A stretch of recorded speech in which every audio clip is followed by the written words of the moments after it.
Well, this is a second installment in the End series. I did wish to do this more coherently and to have things planned out a little better, but life circumstances just aren't going to let that happen right now. Hopefully, eventually, I'll have more information over there, and some kind of blueprint of where I'm going with this and where I hope others will, take the ball. I wanted to focus this time on more of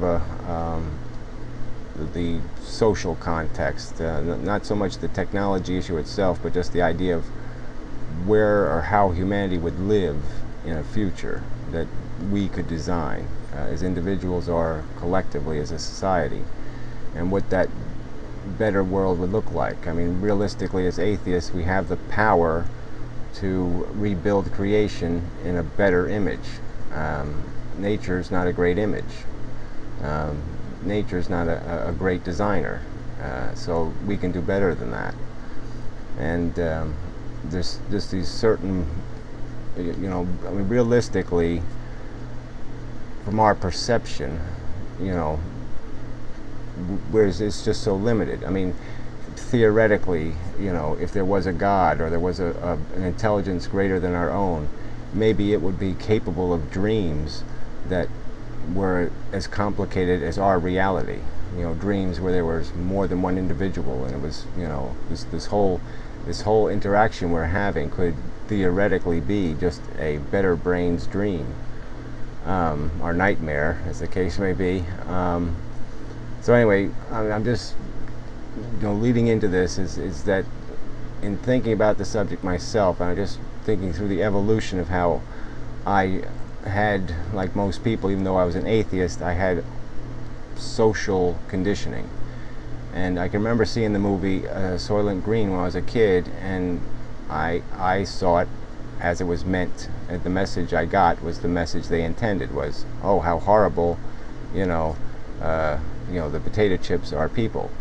And thinking it now over time, I'm wondering, where's the logical crime? What's the fear in simply recycling an obviously useful resource? Theoretically, I mean, the food you eat is got molecules in it that could have been molecules on a Tyrannosaurus's ass. So I mean, what we're eating already has already been part of something else. I mean, it's no doubt about that. And the fact is that as long as it's not recognizable theoretically as atheists, we shouldn't have any objection. So that's just part of what I'm trying to get to, in the sense that there's a whole world of imagination that we can release if we get rid of these traditional notions of right and wrong. And then, so if I was going to recreate rebuild a future, create a future, or even create a present, there's certain issues. I mean, one of the obvious ones would be euthanasia. I mean, why torment people? And that's an issue that also comes up in Soylent Green, where the professor, he decides it's time to go. He's had enough, and he goes off to this recycling center. And it's basically a beautiful thing, in the sense that they HD TV him a beautiful image of the world as it used to be, and play lovely music, and he is able to gracefully slide into the abyss, thinking the best of his life and the world rather than the worst. And instead of being in pain and dying miserably, he's gracefully moves on, so to speak. And so who could find it horrifying? What is horrifying in that? And the only people that find it horrifying are the Christians, who have created a taboo against it and don't want anybody else to have a right they can't use. And so they put Kevorkian in jail for 8 years or whatever it was, and that's the game we play. But it is a stupid game, and I know that's a complex issue, and I don't want to get lost in some stupid religious battle about that. I'm just saying, as atheists, we're allowed to go there. We're allowed to consider that.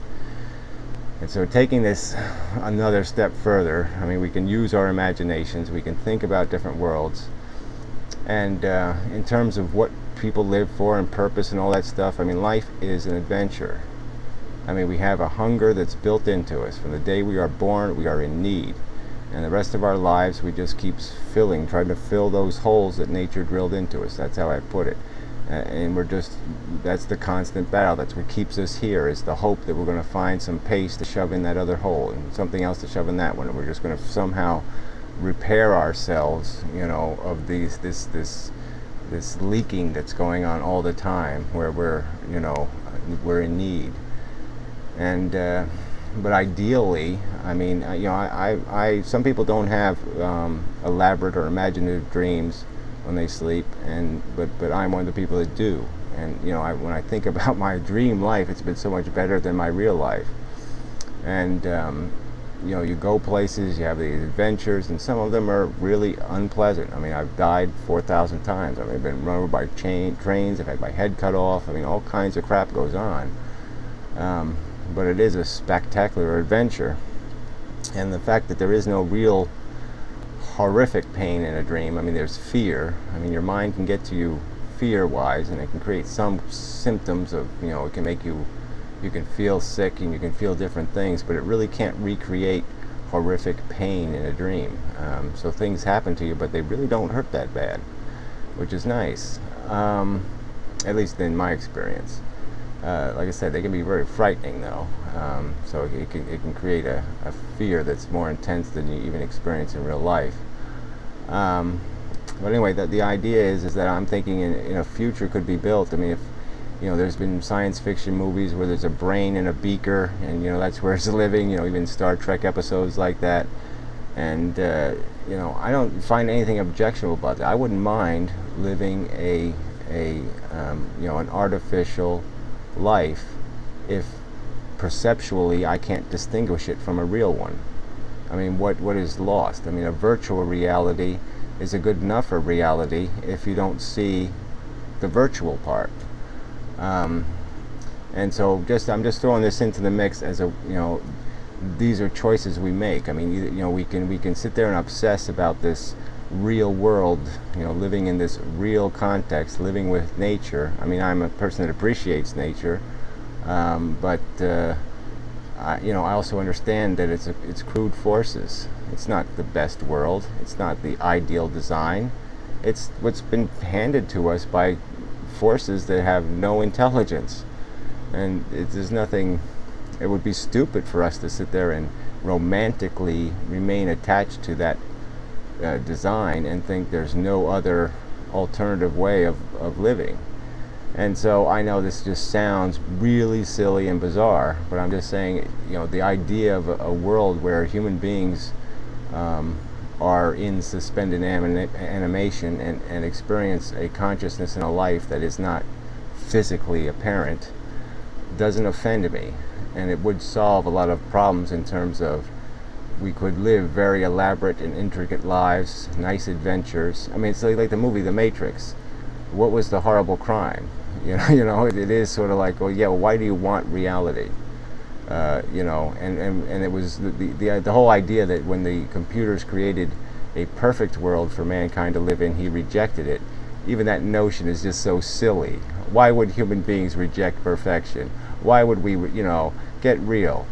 Okay, we would enjoy a better life, a perfect life. I mean, it would be really fun to have adventures where you have to work a little bit for something, but you don't have to, break your friggin' back for something. And that you could actually attain what you were trying to seek. You could actually win the lottery, and you could actually have all these interesting adventures. And, why not? That would be so much superior to living this real life where you get, 5 minutes of good here and there, and the rest is either, mediocrity or horror. So, I mean, that's the real equation here, is that, what makes life valuable? What makes it worth living? And to me, it is the adventure. And we can create part of this, at least. Part of that, we can satisfy part of our need in fantasy, in virtual reality, in some other context besides this mundane world where we're just, rats, chasing cheese. And it'd be nice for us to think that we'll take the human mind somewhere better than that. and we could virtually, live in a virtual state and still be scientists, and we could still be making discoveries, and we could still be doing things that were significant and important. But we could also be living a more comfortable life without the burden of enslaving half our population to some other half of the population. That's part of the crime here. So it looks like I'm over my 10 minutes. That's the end.